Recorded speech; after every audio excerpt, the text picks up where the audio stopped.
अब एक budget exclusive की बारी। लाइए लक्ष्मण को स्क्रीन पे और जानते हैं उनसे। अभी तक ब्यूटीफुली रोज लक्ष्मण कुछ बेहतरीन बजट एक्सक्लूसिव्स आपके सामने प्रेजेंट कर रहे हैं। लक्ष्मण, आज हमारे रडार पे कौन सा सेक्टर और क्या है बजट रिलेटेड अपडेट्स हमारे पास? गुड मॉर्निंग जी, गुड मॉर्निंग। आज के रडार पर जो है वह शिपिंग सेक्टर है। और जिस आत्मनिर्भर भारत और ग्रीन एनर्जी की बात अब तक हम लोग सुनते आ रहे हैं अलग अलग सेक्टर में, तो अब ये दोनों बातें शिपिंग सेक्टर के लिए काफ़ी आगे बढ़ चढ़ कर आ रही है। और मुझे जो सूत्र बता रहे हैं कि बजट में इस तरफ दो बड़े ऐलान हो सकते हैं शिपिंग सेक्टर के लिए। एक तो मैरीटाइम डेवलपमेंट फंड का ऐलान हो सकता है।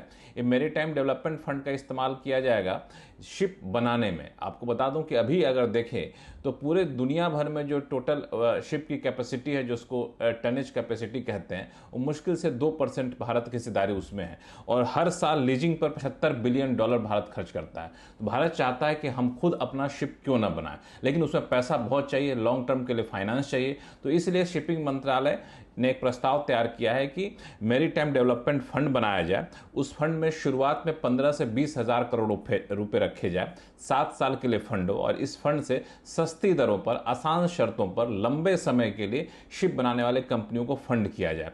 तो इसको वित्त मंत्रालय के पास भेज दिया है। बहुत हद तक संभावना है कि बजट में इसका ऐलान किया जा सके। दूसरा वो है ग्रीन एनर्जी को लेकर के। यहाँ पे हरित नौका स्कीम एक सरकार लॉन्च करना चाहती है। हरित नौका स्कीम का भी ऐलान बजट में हो सकता है। इसके तहत खासतौर से नदियों में, जो कह सकते हैं भारत के अंदर जो नदियां हैं, नदियों में जो नौका चलती हैं वो हरित नौका हो, ग्रीन हो, हाइड्रोजन से चलने वाले नौका हो, पॉल्यूशन ना करे नदियों में। इसलिए ऐसे नौका को बनाने के लिए इंसेंटिव दिया जाए, इसका भी ऐलान हो सकता है। बता दूं कि इसका पायलट प्रोजेक्ट शुरू भी हो चुका है और कोचिन शिपयार्ड ने पायलट प्रोजेक्ट के तहत ऐसे कुछ हरित नौका बनाए भी हैं। अब इसको बड़े पैमाने पर उत्पादन करने के लिए, चलाने के लिए हरित नौका स्कीम का ऐलान हो सकता है। बिल्डिंग को थ्रस्ट देने की बड़े पैमाने पे तैयारी शायद इस बार का यूनियन बजट कर रहा हो।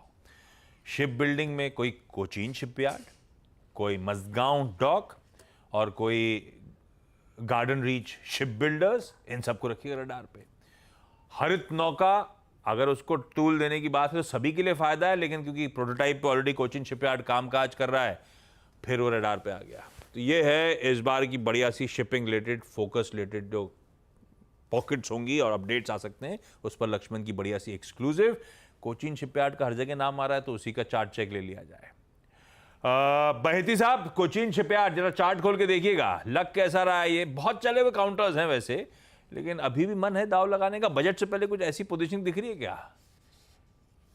जी, सेटअप तो काफी अच्छा बना हुआ है। और टेक्निकली अगर जिस हिसाब से चार्टिकली सेटअप में अगर आप देखेंगे तो ऊपर के लेवल्स पे ट्रेड कर रहा है। और 3 दिन से जो गिरावट आई है उसमें वॉल्यूम्स काफी लो है। तो जो सेल ऑफ भी देखने मिल रहा है उसमें कोई पार्टिसिपेशन नहीं है वॉल्यूम्स में। हमें लग रहा है कि यहाँ पे एक बाइंग अपॉर्चुनिटी बन रही है और 2650 का एक स्टॉप लॉस लगाकर इसमें खरीदारी की जा सकती है फॉर द टारगेट ऑफ 2900, 2900 के टारगेट के लिए। यार सेटअप बढ़िया है भाई, रखिएगा सारे शिप बिल्डर्स को अपने रडार पे। ये हो गया बजट का एक्सक्लूसिव। कुछ ही देर बाद इसी प्रोग्राम में बजट बोनांजा भी लेकर आएंगे।